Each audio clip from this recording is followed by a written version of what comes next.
Hey, what is going on, guys? It is Zerbin, bringing you back another video for today, and today I'm going to show you guys how to make a creeper spawner. As you can see behind me, you can make a ton of money on factions and make your base a lot better, so let's get into it on how to make it. Okay, so this is actually the bottom of my creeper spawner. So as you can see, the gunpowder will go through these hoppers into these chests. As you can see, there's actually gunpowder already in here from the creeper spawner already. But as I was saying, the gunpowder will go through these hoppers into each one of the chests. So let's go up here and see how it works. So there's cobblestone pillars right here, and once the creeper spawner actually hits those pillars, it will die from fall damage and it will drop the gunpowder, but the gunpowder won't get blocked up and it'll actually fall down into the water.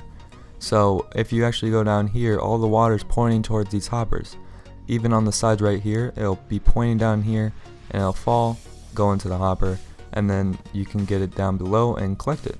Let's see how to make it.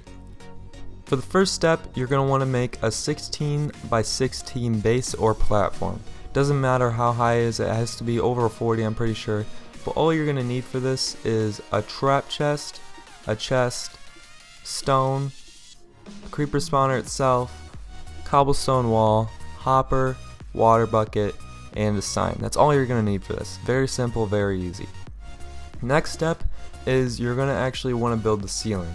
The ceiling that I like to make is about 6 high, and it can be higher than this if you want. It just depends how many chests you want. And in this case, we're actually going to world edit the ceiling just to make it the video a little bit faster, because I know you guys don't want to see me build a ceiling. So you're just going to make a straight flat ceiling right above you. It should be about 6 high again. This can be made out of anything you want, but in this case we're going to make it stone. Next step is you're going to want to actually find the middle of your base. It should be 2 wide, and you should make a straight line on the ceiling right in the middle. It should be 2 wide again. Once you're done with that, that's where the gunpowder is actually going to fall and go into your hoppers. So you're going to want to go 2 down and make another 2 wide line right below where you cut. This is actually where the gunpowder will fall. So next you're going to actually want to place stone or cobblestone right here, so the water doesn't pour out and it's all a mess. So this will keep the water from pouring out. And then next step we're going to do is actually place the hoppers. So you want to find the middle, which should be right around here. It's going to be a 4 wide or 2 wide thing, 2 by 2 square. And you're actually going to want to make sure the hoppers are pointing downwards. See how that's pointing sideways? You're going to want to place it down, place a block below it so point down, and then you can actually remove that block once you're done. And then the next step is to get the rest of the hoppers, so you just have to put the blocks below, put the hoppers, make sure they're pointing down or else this will not work at all. So make sure the hoppers are pointing down. I'm going to actually get a compass so I can go through this without breaking it. As you can see, you can remove these blocks once you're done, and it should look something like this. This is where the chests are going to go. So you're actually going to get a chest and place it like this. Make sure the hopper is actually going into the chest, and also make sure that you're using trap chests and chests so you can place them side by side.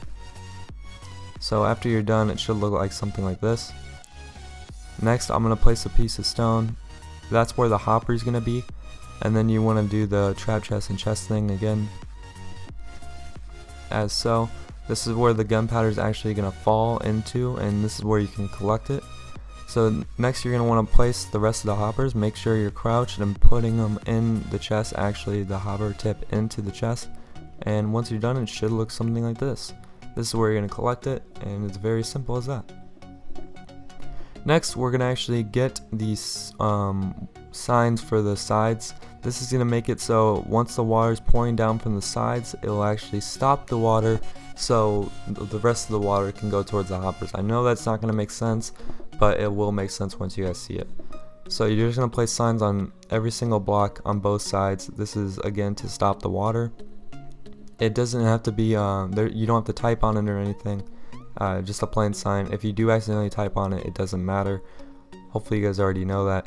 But once you're done with these signs, you're actually going to be placing the water. You want to place one on each block on the sides. And if you did it right, it should go exactly on one of the 2 of the hoppers. So it should be perfect. So next you're going to want to go onto the sides and go every other block and place water. It doesn't have to be every other block as long as you get it so it's a straight line of water. And if you did that good, it should go exactly into the 2x2 pit that we have. So you're going to want to do the same thing on this side. It's very simple, like so. So as you can see, if you go down, the signs actually make the water hover, and the items will actually go down here and go into the hoppers. So as you can see, if I was a piece of gunpowder, I would slid down the hoppers and go into the chest. Next, you're going to want to do one of the most confusing parts about the creeper spawner. It's going to be the cobblestone fences and where the creeper spawners actually fall onto. You're going to want to do a up-down pattern. I know that might sound confusing, but you just want to go up, down, basically every single spot in the 16x16 chunk. This is going to make it so the gunpowder actually slides through, but the creeper spawner still dies at the same time. So this might get confusing. I'm going to do a smaller section I'm going to show you guys because this will take forever if I keep it like this. So I'm just going to go into a little 4x4 thing and show you guys the pattern, but I'll make sure to show you guys this once it's done. Alright, this is what it should look like when you're done. It should be an up down pattern all the way across the 16x16 chunk. If you actually want to test it out, you can fall onto it and run around. If you fall through, that means you did it wrong. So if you stay up and all this is like supporting you, you should be good. I'm going to be showing you guys a smaller sample so you guys can get how I did this, and it doesn't take a very long time. So as you can see, we have a little 4x4 hut right here. This should simplify it a little bit better for you guys. So as you can see, I like to start on the outsides with these cobble fences, just so I can get a basic understanding what my pattern is going to look like. So as you can see, if one of the blocks are down, you're going to want to make it up. So as you can see, like that. If one of the blocks are up, you're going to want to make it down, like that. And then you can just basically start the pattern, and it should be all the way across. So this is the only way. I know it's confusing, guys, but this is the only way to make it so the creeper spawner, the creepers actually go through and land on this, but the gunpowder still goes through while those die. I know it's very confusing, but this is the way you have to do it. So as you can see, that's what it should look like in a bigger area. Alright, once you get done with all that, you're going to actually be placing the creeper spawner. So this is basically the finale. This is going to be the last step to do, and then you're basically done, guys. So you're going to want to go to each corner and go 4 out and 4 out this way. So, and then you're going to be placing a block. It can be any type of block you can choose. For this example, I'm using stone. So you're going to want to do this for every single corner, and this is to make it so the spawners spawn more efficiently and as efficiently as possible, since it is a 16x16 chunk. So it should look something like this when you're done. Next, you can actually be placing the creeper spawners. Just depends how much you have. And if you do have more than 4, you can start making pillars like this. And as you can see, the creeper spawners fall, and they fall on those cobblestone fences and they die. And then they soon will give you gunpowder. So we'll actually check down here to see if it is working. And as you can see, there is a couple gunpowder in these chests. And so yeah, guys, that's it. That's how to make a creeper spawner. If you guys did like the video, please leave a like, it really helps. And if you haven't already subscribed, please subscribe so you can see all my future videos, and I'll see you guys later.